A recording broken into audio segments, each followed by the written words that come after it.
This is the Corey Turner Show, and I just had a great visit with Jörg Stein. Some people know him as Sam, some people know him as George. I know him as an incredibly talented cinematographer and Steadicam operator and light guy and sound guy. You name it. If you're into making movies, you know how important it is to find the right person to work with who has the right equipment to make your project look A plus. And Jörg Stein is the guy. So check out this great visit we just had. I think I've always known you as Sam, right? Well, But what's your Tom put me down as Sam, so that's how most people know me as. But what is your real name? I call you Sam, but what's your real name? Jörg Stein. Jörg Stein. All right, I'm going to work on that. How did you get into doing this? I mean, what started the passion of what you're doing? Yeah, so I guess it started back whenever I was like a kid. I always had a fascination and love for horror films in general, as you can probably tell by looking back here. Yeah, I was going to comment. I'm like, you've got some great stuff back there.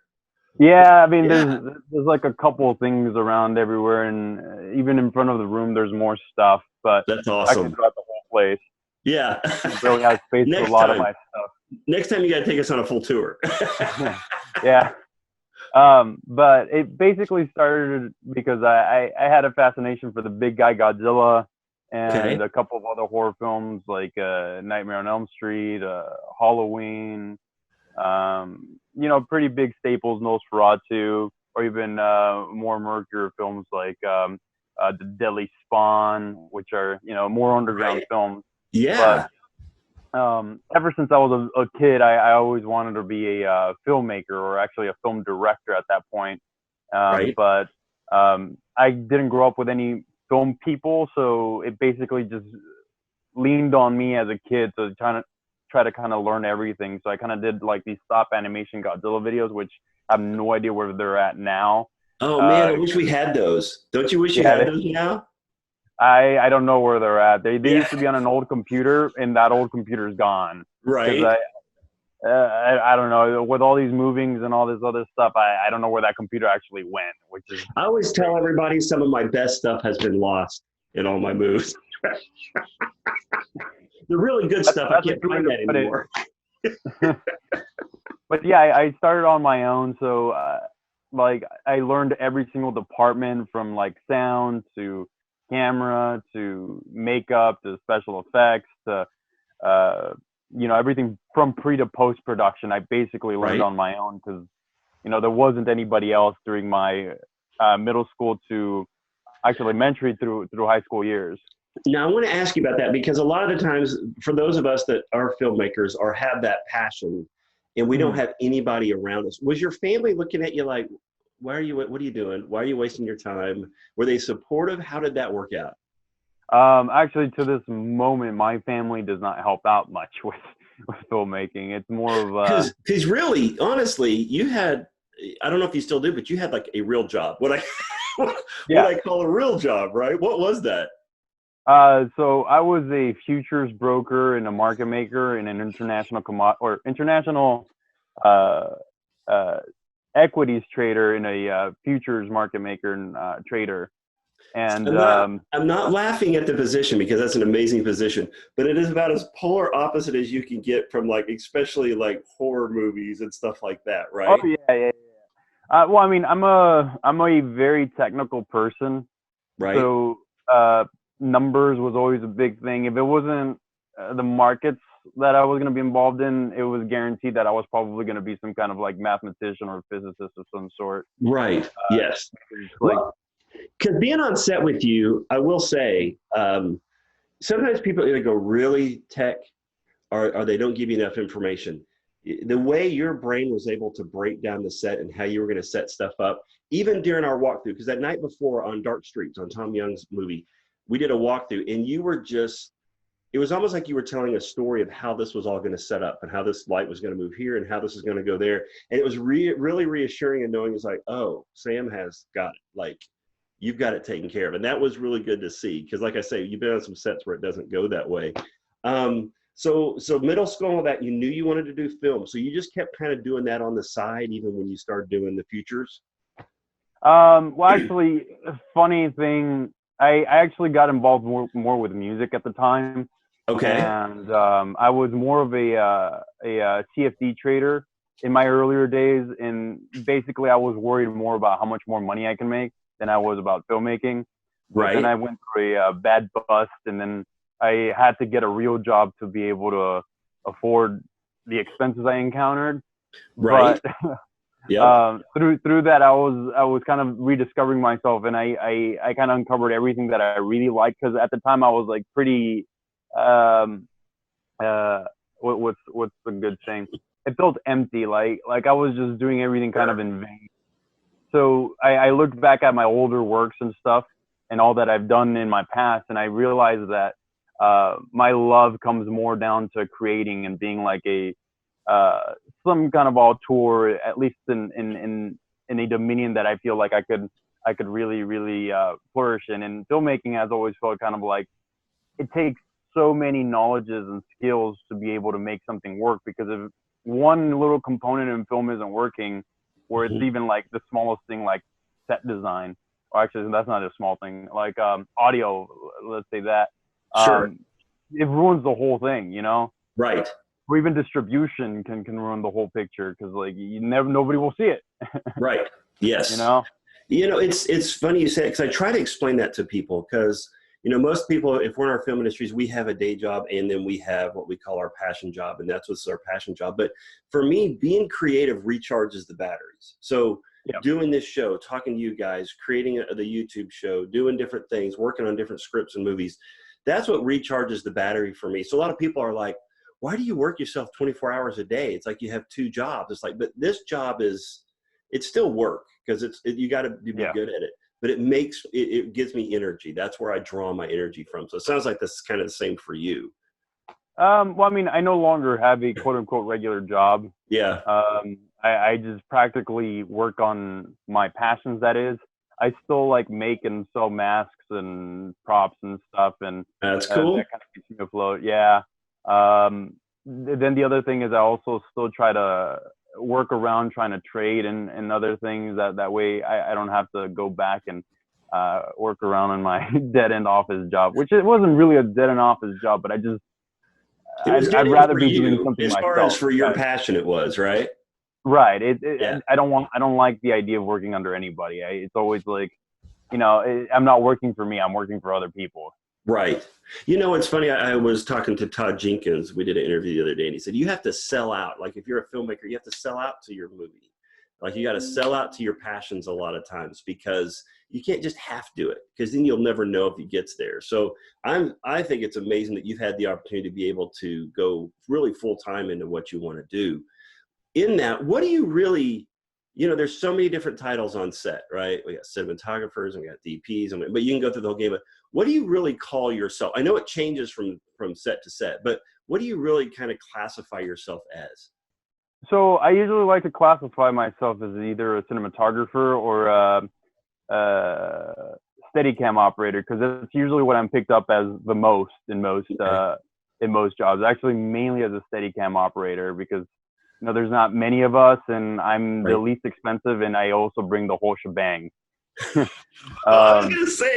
was gonna say about the whole shebang. So, when you were there that night, we were doing the walkthrough, and you were talking about, I'm going to do this and this and this, and I'm like, okay. And then, I had not worked with Tom like that before, so I wasn't sure. Sometimes you don't know. I always tell everybody, when you're a filmmaker, shoot with the best you can. If that's an iPhone, that's okay. But always shoot with the absolute best you can, because the worst thing, and I know for you too, is you get done and you look at it and you go, wow, that just doesn't look like anything like I need it to look like. So you never know when you start talking about the different systems you were bringing. But when your truck showed up, you had the whole shebang. Like what? Tell me about the equipment you have, because you had so much in that truck. I didn't even get to see it all, but you had so many toys. I was like, oh, I just wanted to, play with all of them. So what's some of the gear that you have? Yeah. So, I mean, the main showpiece is usually the camera itself, which is a Red Weapon Dragon. And, not many people run around with Reds, at least in the Dallas-Fort Worth area, at least of that caliber, because most people, if they do have a Red, they'll have like the Scarlets, they'll have the old school Epics, or the entry level Ravens or the newer Scarlets, but no one ever jumps the gun and goes to the high level weapons. Big boy. Yeah, those are high price tags. Yeah. And not many people have the resources to even edit the footage, which I know that was kind of an issue with the stuff we were working with Tom, and I had to. Yeah, he's having to work through it.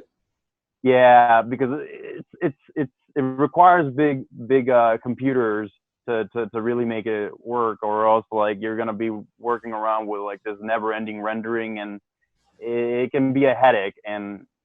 But right. cool thing about it is because it uses a huge color space, and it has a really nice density and information that it records using RAW. Right. It has the ability to be pushed really, really, really far, which most footage can't be done with the regular codecs that they shoot on. Like I've shot on Arri before. I was never really a big fan. I mean, the package out of the Arri box always looks great, but you can never really push it as far as you can like red footage. Right. But then again, there's also the case of like, do I just want to deliver this to some people who I'm convinced that it's not going to be pushed? Maybe I should shoot Arri, or maybe I should shoot Sony Venice. But again, not many projects shoot on those things. So right. The red weapon is usually the best bet. But what have you found that as far as for you, what's the biggest challenges in using that red for you from a not the post side, but for you like on set? So I mean, I guess the biggest challenge is, which is such a funny thing to say, is my clutter with cables. Okay. And even then, like people like to say that my cable or my camera package is a little bit more efficient than most packages that they've seen, because you'll sometimes go on sets and you'll see like all these myriad of stuff just all over the camera, and you're just like, what is going on?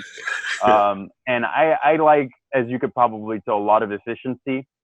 And I like just taking that thing and putting it onto the next system without taking 10 hours, or actually in this case, more than even 5 minutes, you know? I was going to say, like, it was really sleek. Like it did have this massive stuff, and you needed 3 people to try to follow behind you to keep it all centered. Like it was really sleek, and I thought I was impressed by that. Yeah. So, I mean, that's kind of the thing is, if you can cut out minutes here and there, it will move the shoot a lot faster. And I cannot begin to tell you how many productions I've been involved in where that was not the case, where it took too long to move to the next thing because of one little issue with camera. And that's usually the thing is, I tell people, if you're going to be working underneath me, people are not going to wait too much on camera. And if they are, it's because it's the only department that's there. But if it's like one of those larger projects where set design is a thing, where makeup is a thing, they're never, ever, ever going to wait on my camera team, because it's just boom, boom, moving all the time. Right. And I like having an idea of what the actual vision is and trying to cut it into bite-sized pieces to where we can move as fast as possible with the least amount of adjustments. Right. Because, I mean, you're going to be, when we do our next project, I'm not sure which one that's going to be. I don't know if that's going to be a feature or short, but we're bringing you on. Like that's how impressed I was with that. When I direct our next one, once we're able to leave our houses.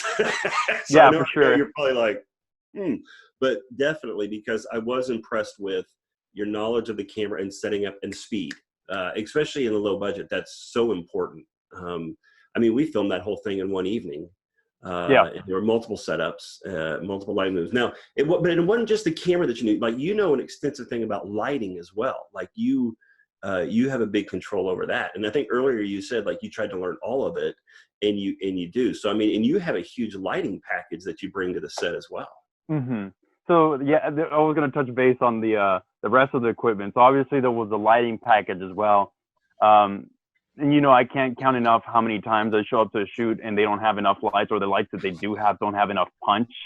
Yes. So that's usually an issue for me, because like I like shooting at lower f-stops, which means that the image is going to be a lot darker, but at the same token, it's going to be a lot sharper. And the contrast for me is a lot more pleasing to look at in terms of the look profile, because if you go wide open, usually you create a really fuzzy looking image, and it doesn't look as good as the as I would like to say the f4. And a lot of people that I know usually open up that lens the whole way, and then the focus puller struggling.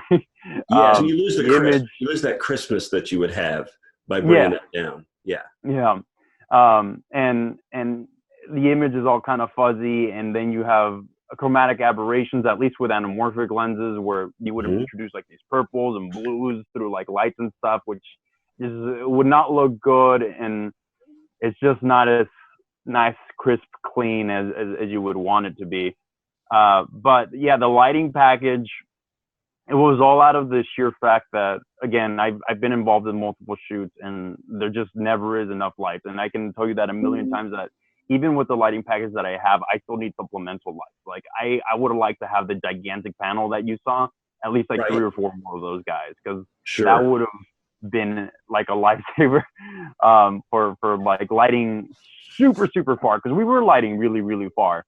And we were still able, because it was like from across the street. You had the one high up that was around that tree, right? And because it was the reach that those lights were having to do was far, right. And you know, the other thing is that the car was tinted too, so it made it even harder. So I had to introduce lights inside of the car, and that's like the last thing I want to do. I always want to make sure that that I have these lights super far. They're not in frame. They're not gonna be shown, and I can walk around and everything.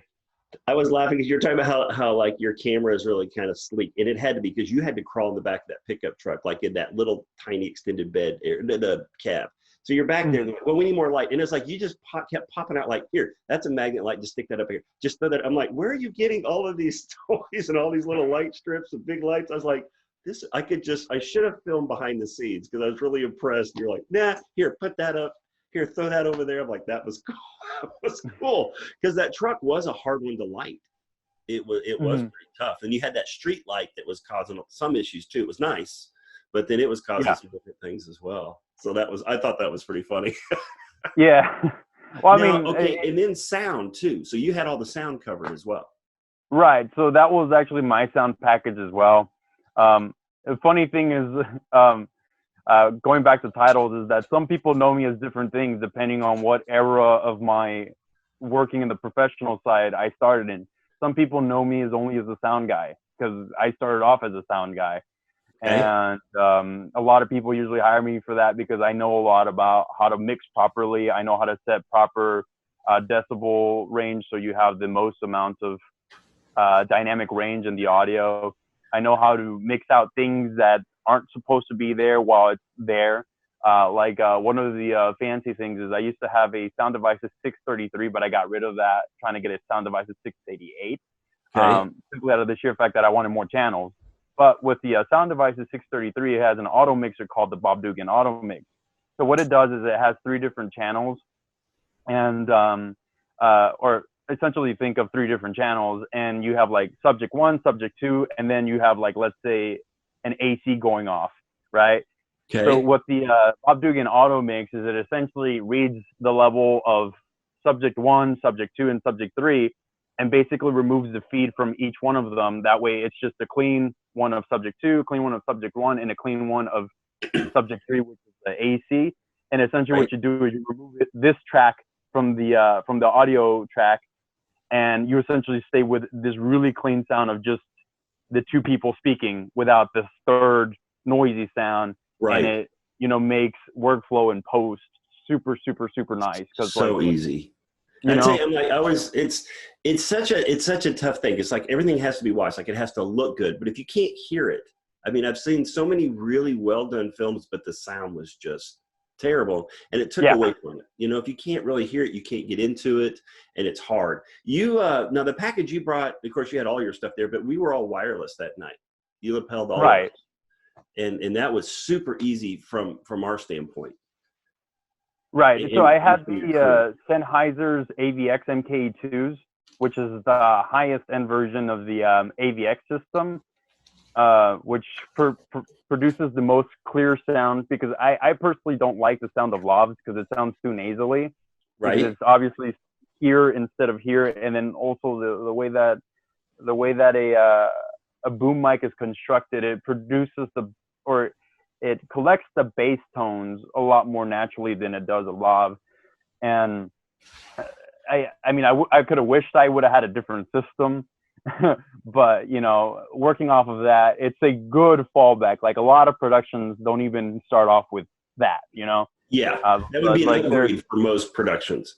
Right, like a plan A for most productions would be like a Rode system, and Rode system is like trying to hearken to try to these Sennheisers, and the AVXs just make everything so smooth because like the sound guy doesn't have to be there, he doesn't really have to boom, and you know, he can record the levels from far back, and you know, it makes life simple for everybody because like nobody has to worry about anything, you know. It's all basically just worry about performance at that point. Yeah, you know, and that is so important too, because you don't, if you're from directing, and maybe not always having sure in the past a lot of times didn't have like you know, someone who I knew I could really trust take care of that. You're watching so many different things that the performances don't live up to what they need to. Sometimes you take performances and you go back and you start editing and you're like, why did I take that? You know, well, it's because I was worn out trying to figure out how to make sure the cameras where it needed to be, was the sound good, did the lighting look right. I was always second guessing maybe the person that was running some of that. And with you, it was like you could just hand it all over. Something else that was cool about your equipment from like a directing standpoint, I wasn't directing this one. I was just an actor in this one. I got shot in the head, which was great.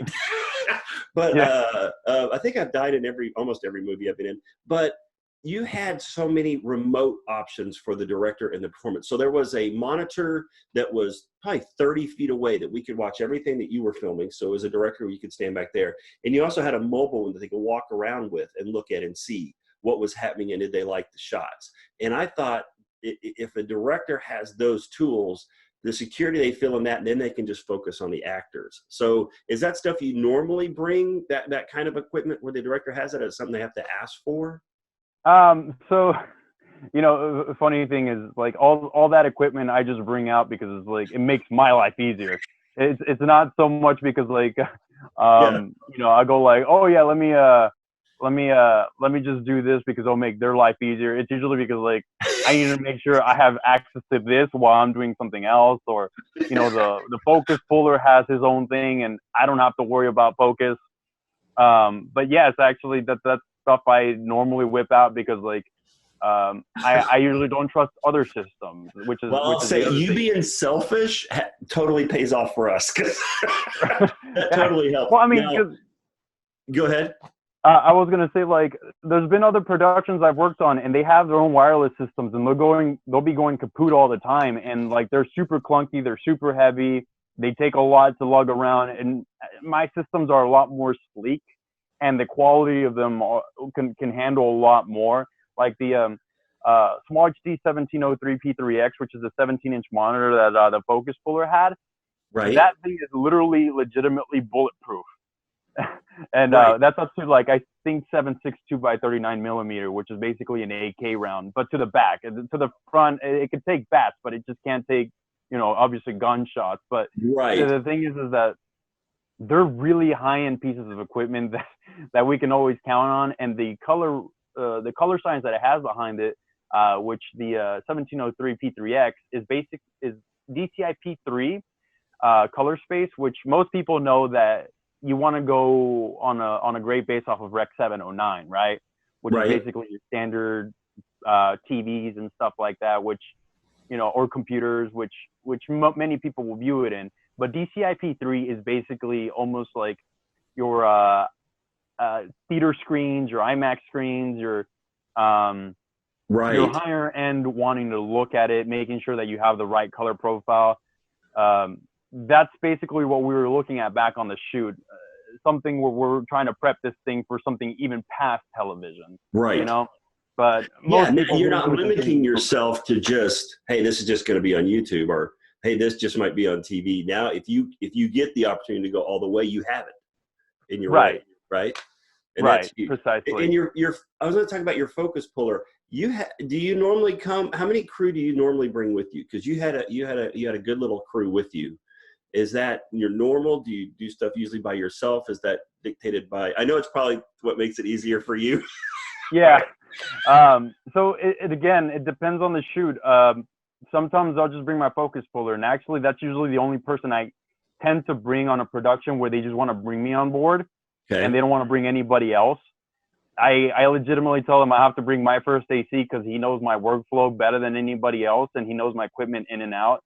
That way I don't have to worry about having to teach another first AC what all I have, and then them trying to tinker around is like, hey, how does this work? And then I have to worry about holding their hand the whole entire shoot, you know? Right. And, yeah. Well, and then you're going to be judged on how well they do. Like if they don't do it right, then it's going to be like, oh, well, Sam was terrible. And it wasn't Sam's fault. So I understand why you bring your own person on that for sure. Right. Because yeah, go ahead. No, you're good. So, you know, for that reason, I like making sure that I have kind of a tight knit group that I usually lean back to. And the funny thing is that if for whatever reason they're not available, I actually have people back up over backup over backup. So yeah. it's not like it's always one steady group. Like it literally changes honestly from shoot to shoot. The only consistent person was my first AC. I usually bring him on board on almost every production, but like key grips, or even my first AC, I'll push him as another person, but he's still kind of like an assistant to me. Right. I'll have like another focus puller who I know I can count on being like a lot more solid with really, really extremely complex shots where like it's some kind of crazy Steadicam shot where it's super shallow for whatever reason, and I need to do these crazy moves, and I need to make sure he gets all of those on point without really contingent on the idea that he's going to be he's going to be having focus marks. I just know that they're going to be there, you know? Right. But again, that depends on the project. If it's one of those super highly demanding projects, I'm pretty sure the budget for that is going to be a lot better to where I can bring people like that. Right. But, you know, if I need to, I can whip out an entire production company or not company, but entire production crew where essentially we'll have almost like a really high-end or a really high-end film crew where it would basically be geared more towards making some kind of like high-end feature film.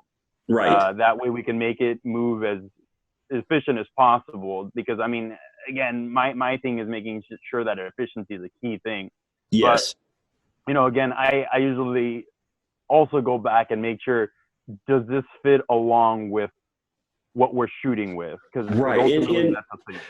From a filmmaker standpoint, because I mean, and I'm hoping that the people who are watching this as they're preparing whatever they're shooting next, is they're going to reach out to you, because it's the efficiency that's so important so that you can stay going. But sometimes it's the look. Like, you know, we're in the movie business. We produce dreams and fantasies and all this. And your actors have to buy into that too. And you know, if you've got somebody who's been on a set and then they come to your set and you've got, you know, you're just filming with whatever, sometimes they don't buy into it as much. And I thought that was really impressive with you, because you had your crew, you had your efficiency, you knew what you were doing. There were times when maybe you differed a little bit from what the director was wanting to do, and the way that you communicated how you thought it should go, whether they did it or not, you were the same. It was like a really good temperament, but you expressed that. But as an actor, it was like, this is a real set. Like, I know we're just shooting tonight, but with the equipment that you had, and you had your crew, and you knew what you were doing, that's a real important fact that I think a lot of people don't even think about it until they're on set. So when you're bringing actors on, you want them to know that what's going to come out at the end is going to look as best as we can. And you did a great job. Like I say, I felt secure with you that whole time. In there, you talked about your Steadicam. So tell me about that. Which Steadicam do you have? Steadicam Ziffer, which is entry-level professional Steadicam. It's not one of those off-brand ones. I don't think I used it that night. You had one that it has the things that come up over and then drop down, and you connected. It was like a backpack. Right. So that's a Ronin with a ready rig. Ready, okay. Yeah, so I didn't get to see your Steadicam that night. Yeah, so I mean, and I think I had a conversation with the key grip too, that he was wondering why I wasn't using my Steadicam, and I was like, well, it was that big shot where they wanted to make sure that it was on the windshield, and I would not imagine that I would have been as stable as I wanted to for them to have a whole entire conversation with that shot. Like the going up to the car, turning around, panning, and looking at you guys, or them, because you were, that would have been amazing on the Steadicam, because I know I have a lot more precision with the Steadicam, but as soon as we stop and have to hold this shot, I know I'm going to have a little bit of float. And that's one of the things that I wanted to avoid. But like thinking about it, I would have still liked to do a Steadicam shot. That way it would have been my nice, flawless move without the whole worry of like, is this system going to glitch on me where it's not going to do the exact adjustment with running with a gimbal. Is that it's a computer device that you have to tell it what to do. And it's sometimes too stable to where it produces this almost like kind of like crazy effect, because like it makes the X and Y axis pretty good or stable. But as soon as you introduce the Z axis, it's just like that's not stable, and it's just, you know, all over the place. And even with the rig thing, it's just to help you carry and look stable, because you have to take into consideration your steps. Just help support the load a little bit so you can be smoother. Right. Yeah. But with a Steadicam, you basically stabilize every aspect, you know, with exception of, you know, your roll axis, because the camera could still, you know, do this kind of pendulum action. But you know, that's kind of why you practice on the Steadicam and make sure that you can actually pull off your shots. Which a funny thing is, I actually am supposed to be going the Canary Islands in Tenerife to go do a Steadicam Gold course over there, so I can get my last bit of certification and join the Steadicam Guild and be a Steadicam Union operator. That's amazing, man. Yeah. That way I can get those bigger gigs without just saying, yeah, I can do stuff. And then they're we've never heard of you. Yeah, just because you own it doesn't mean you know how to use it, right? Right. Which is a thing. And, you know, I express in so many other people that I usually get gigs taken by other people where I put my name in, and for whatever reason they hire somebody else. And I'm like, I've worked with that person, and I know I could have made your shoot moves a lot smoother. And you know, it's fine by me. I don't complain, because like, you know, things happen for a reason, and you know, that's kind of why I have to keep on working on my little skill set to make sure that whenever I do show up, that, you know, I can prove that I can make things move really quickly to every single production, going like, why didn't you hire me? You know, that's what I always tell everybody. I'm like, when you think you can't learn anymore, you might as well quit, because there's always something new. We could always be getting better. So now tell me this. So of course we did this in the Dallas-Fort Worth area. Do you travel? I mean, if the budget's right and the pay right, are you willing to travel to do? Yeah. So funny thing is, my bigger budgets have never really been in the Dallas area. They've always been everywhere else but Dallas. Dallas is usually just my rest and everything, but everything else I'm usually shooting in other places where, you know, I'm having these other bigger projects. Like I've shot outside of state quite a couple of times. I've shot in other locations in other areas. I've shot out of the country too. I was actually gearing up to shoot in the Netherlands, but that production was also halted because of this thing. Sure. So, to say that I travel is an understatement. Yeah. That's great. Well, so how do people reach you? What's the best way to communicate with you? You froze up. Where should we go to contact you? Froze up a bit. Oh, where should we go to, if people want to get in contact with you, where do we go to reach you? What's the best way to get a hold of you? So it's usually a funny thing, because I actually have a website, but I never really finished it up, and I need to actually work on that as we're on this. But like, I've been studying more on other things where, you're not going to add web design to your portfolio? I mean, I can do. I'm more focused on trying to clean up my repertoire with cinematography. Yes, focus on that, because it's amazing. So if you get better, I don't know how that's possible, but yeah, don't worry about the website part. Well, I mean, it's mainly Steadicam stuff that I'm trying to clean up on, because I mean, I want to make sure that by the time I get to the Steadicam Gold course, they're like, why did you even take this thing? Yeah, you can instruct. We'll have you be the student instructor there for. But so I mean, I don't think I'll probably. What's the best way? Where can we grab you? Yeah, so Instagram is usually the best bet. Instagram or Facebook. Like, so many projects I've been involved in, it's usually because somebody just drags me along. And with Tom, it was actually out of the sheer fact that I just wanted to work on a project on Rack Focus, because it's been a minute since I've even worked on something from Rack Focus. I think the last time I ever worked on one was back in 2017. You know? Oh, well, it's been a while. Yeah, it's been a minute. Yeah. What do we find you at on Instagram? What's your handle there? Yeah, so my handle there is Sam Haines Studios. Okay. And then on Facebook? Just look up my name, which is super impossible, but I'm sure we can type it out somewhere along this video. I'll put it on the screen for sure, but tell everybody where I call you Sam, but your real name is Jörg Steins, or Jörg Victor Steins-Lauss. There it is, which is an awesome name. I just need to call you Jörg Stein from now on. So thank you so much for coming. Yeah? Oh, I was going to say, most people usually just call me George because it's easier. George. Okay, George works. Well, man, thank you so much for coming on. And like I say, was super impressed with working with you. I've worked with a lot of different people, and this was one of the sets where it just felt really comfortable, where it didn't have to even think. And I was an actor on this one, but usually I'm still, even an actor, you know how you are. When you're on a set, you're like, how would I do this? And how would I move that? Never had a concern how you were doing stuff. And that was one of the first few times where I was like, wow, that was a really nice feeling to not have to worry about that. So you're doing everything right. You have amazing equipment. We didn't even talk about all the equipment you brought that night. But no, it's such a long list. Yeah, I know. We just have to, it would be like a credits on a movie. We just have this stuff rolling. Special thank you to Sam for being on today and sitting down and visiting with me. Honestly, if you're thinking about your next production, you need to reach out to him. You need to talk to him. Prices are super competitive, and he has all the gear, and he's super talented and is amazing to work with. So thank you for watching. Be sure to like, comment, and share. Subscribe to all of our channels. Let's keep talking about movies.